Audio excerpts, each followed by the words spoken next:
So Sergio sends me this article. He is quoted in this and he said, Torsten, we got to shine light on this one. California companies wrote their own gig worker law. Now no one is enforcing it, right? So they spent 200 plus million getting this Prop 22 through. And the state of California, who knows what they're doing, if they're protecting the companies, but they are not enforcing it. And a sort of a funny part of the back and forth, we were texting this morning. Sergio says, oh, we got to be like bulldogs, right? And stay on top of them. And then I said, no, I think we should be like bull terriers. You know how vicious these things are? They are strong-willed animals, right? They are stubborn like none of the other dogs, my friends. And many believe they are stupid. Many believe they are stupid because they can be hard to train. But it's actually the opposite. We need to be like these bull terriers. They hold on. They were used for hunting back in the day. They hold on and they do not let go. We all have to be bull terriers when it comes to Uber and Lyft and hold them accountable. But and this is a good piece. Thank you for sharing. And let's put the pressure on California, right? Let's put the pressure on these institutions. Act. These drivers are not being paid. California companies wrote their own gig worker law. Now no one is enforcing it. Nearly 4 years after California voters approved better wages and health benefits for ride-hailing drivers and delivery workers, no one is actually ensuring they are provided, according to state agencies, interviews with workers and a review of wage claims filed with the state. Voters mandated the benefits in November 2020 when they approved Proposition 22. The ballot initiative was backed by gig work companies that wanted to keep their workers classified as independent contractors and were resisting a 2019 state law that would have considered them employees. Prop 22 stipulated that gig workers would remain independent contractors but be treated better. The State Industrial Relations Department, which handles wage claims, now tells CalMatters it does not have jurisdiction to resolve those related to Prop 22. Citing a July 25 California Supreme Court ruling that upheld the law and therefore maintains that gig workers are not employees. That effectively passes enforcement responsibility on to the state attorney general, whose office was non-committal when asked about its plans, saying that it does not adjudicate individual claims but does prosecute companies that systematically violate the law. The lack of enforcement leaves in limbo workers who in many cases... Attorney General, wake up, right? It's your job to enforce this. Stop making excuses. Have already been waiting for months or years for the state to resolve their complaints. Workers have filed 54 claims related to Prop 22 since it went into effect in December 2020. At least 32 of them are unresolved, state records obtained by CalMatters show, although at least 2 of those are due to workers not following through. Of the unresolved claims, 1 goes back to 2021, several are from 2022 and 2023, and about half are from this year, through May. Emails included with the claims show that the Industrial Relations Department told 1 worker it was severely understaffed, and 7 others, starting in 2022, that it did not have jurisdiction to help them since they were independent contractors rather than employees. Although the number of claims filed with the state represent just a fraction of the more than 1 million gig workers in California, they give a glimpse into what happens when workers turn to the state for help instead of the companies that back Prop 22.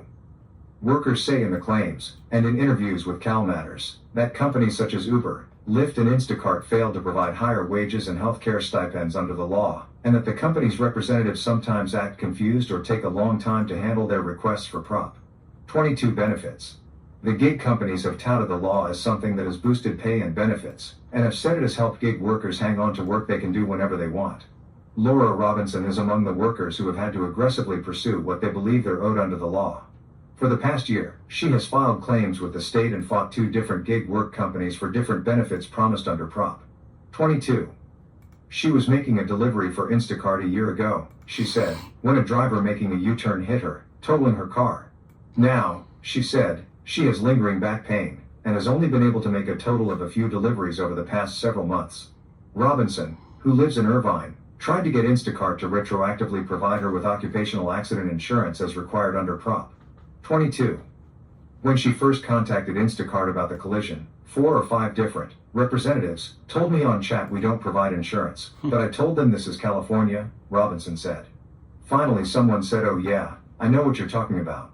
Robinson had some difficulties documenting the accident because, she said, the responding Torrance Police Department officer rode away on his motorcycle without writing a report.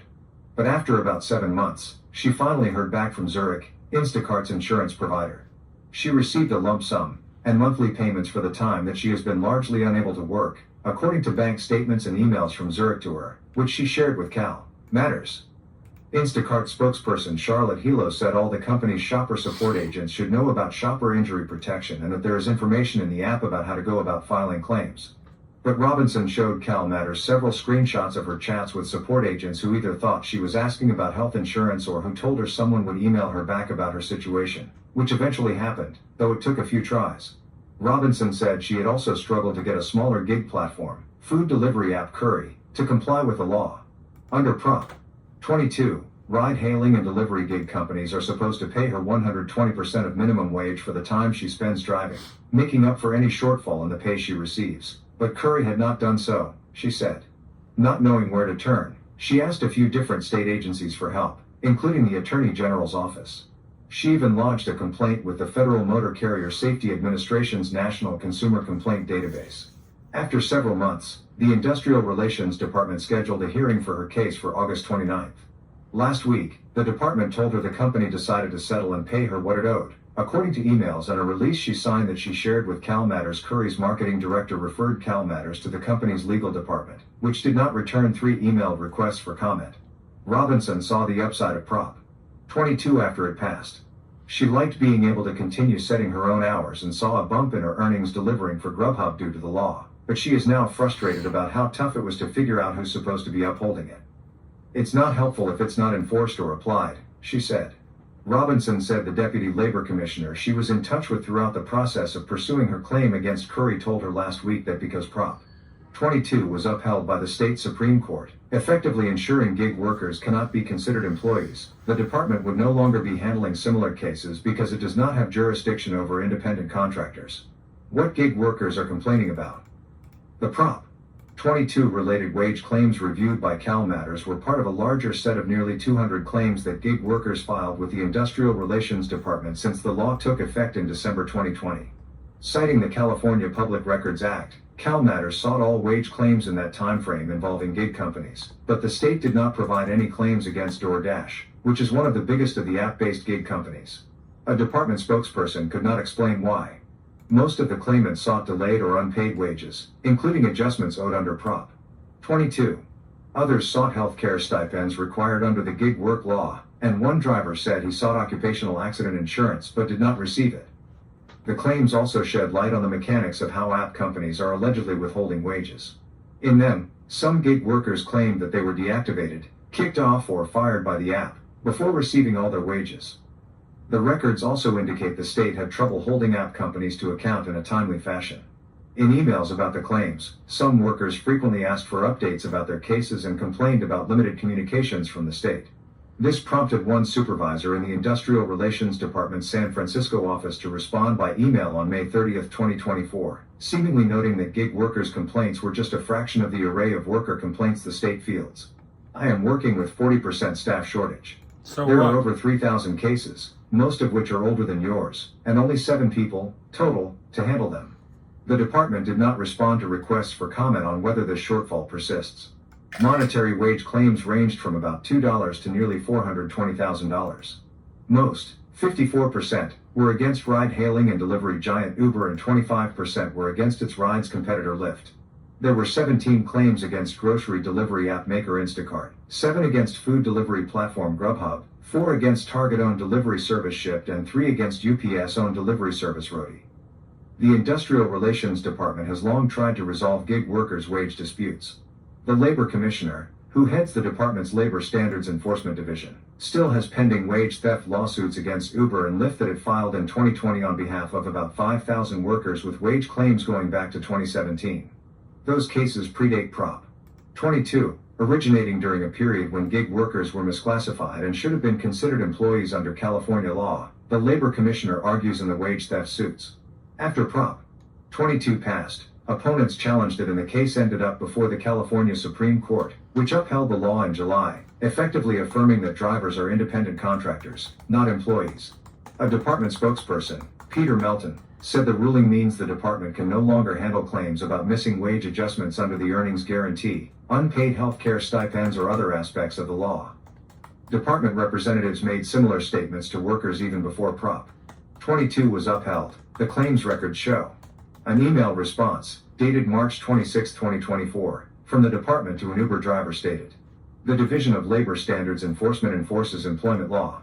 We cannot enforce Prop 22 earnings because they aren't wages earned by employees." This echoes the position lawyers for Uber and Lyft took in some of the records when responding to wage claims.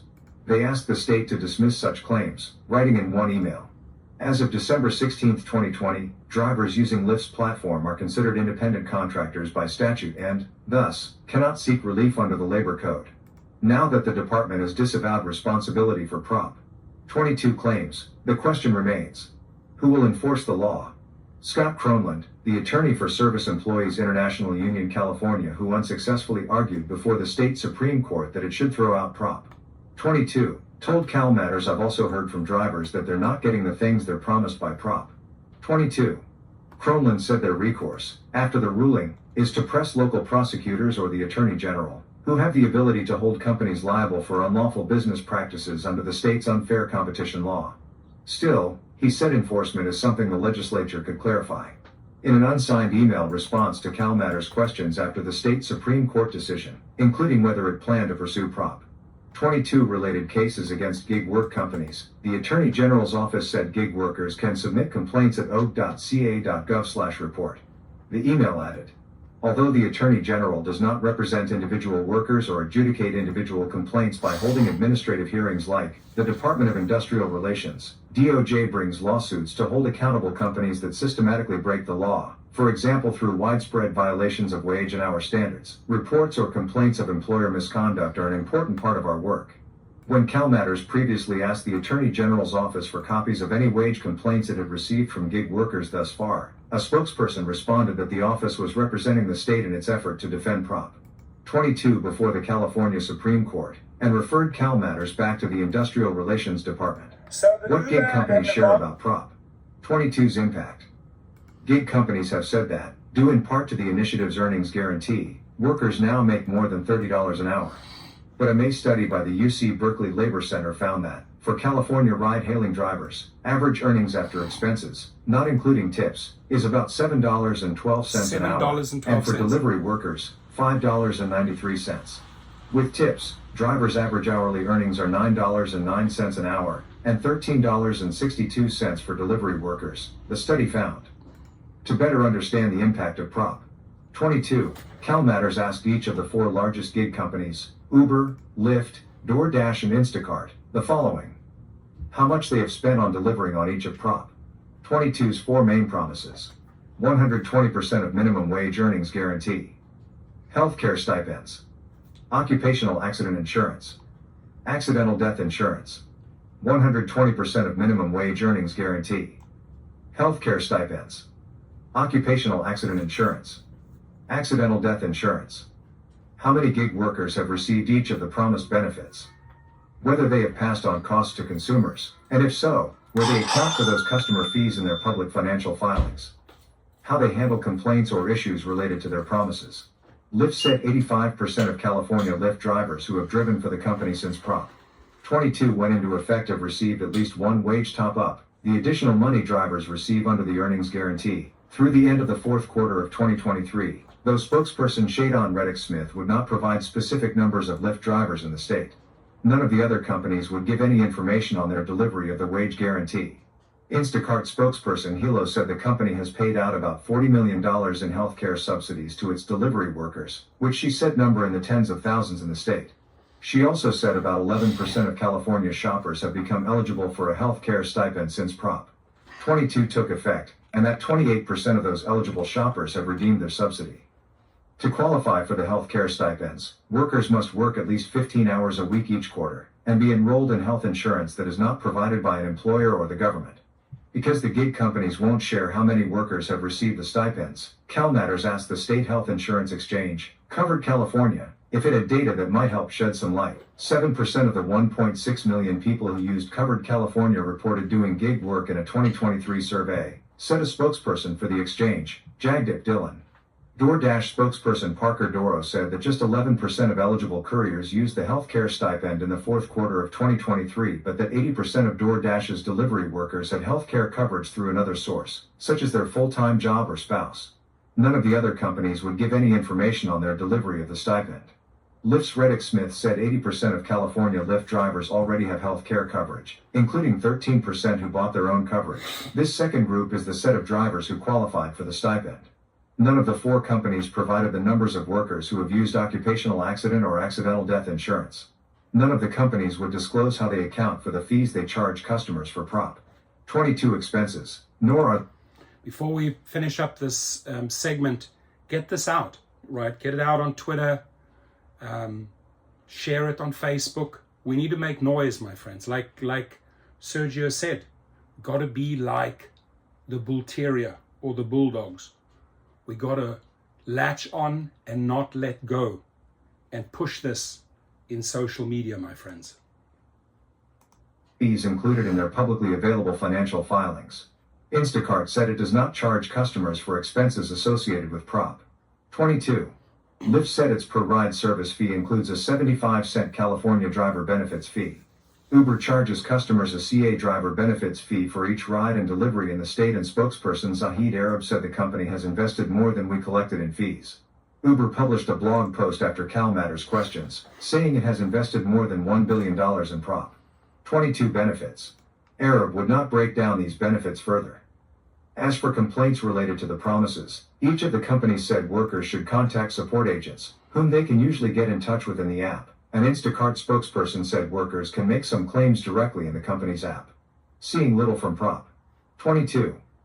Ride-hailing driver Sergio Avidian last year helped raise public awareness of the lack of Prop. See, there he is, the bull terrier, Sergio Avidian. 22 enforcement. Specifically, he honed in on one narrow issue. Under the law, gig work companies were supposed to adjust for inflation each year the reimbursement they pay to drivers for mileage. Avidian said no such adjustment had taken place for 2 consecutive years. And as a podcaster and contributor to the Rideshare Guy, a popular gig work blog, he had a high profile. Avidian and a fellow eagle-eyed driver started pestering the state's treasurer's office, which had not published the adjusted rates as stipulated under Prop 22. The office eventually did so and, the Los Angeles Times reported, put the state's gig workers on track to get back pay for the mileage expenses, pay potentially worth hundreds of millions of dollars. Now, a year later, Avidian is curious about gig company math again. He has asked Uber some of the same questions CalMatters did, including how the company accounts for the driver benefits fee it adds onto each ride or delivery. The company's response to him was similar. It provided few specifics.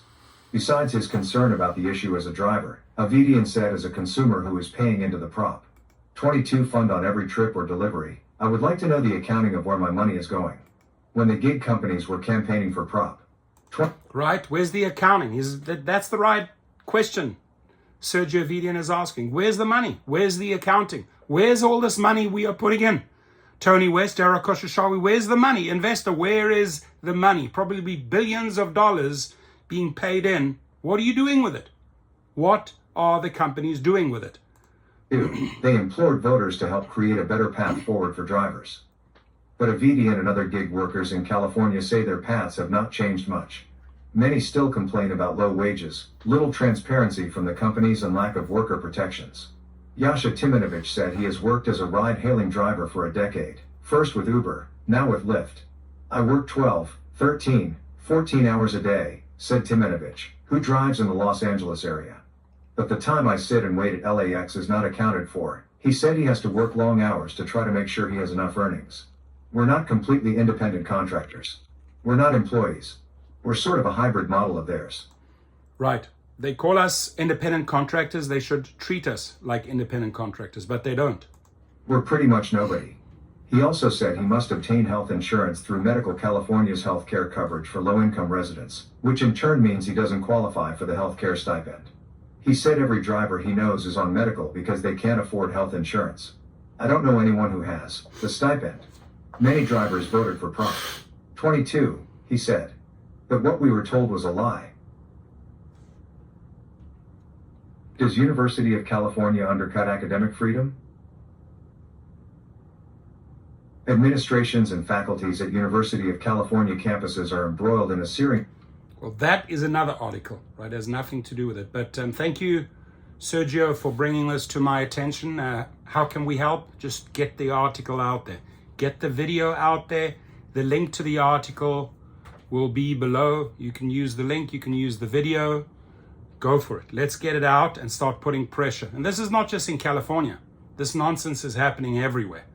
So sharing is caring, my friends, and please comment.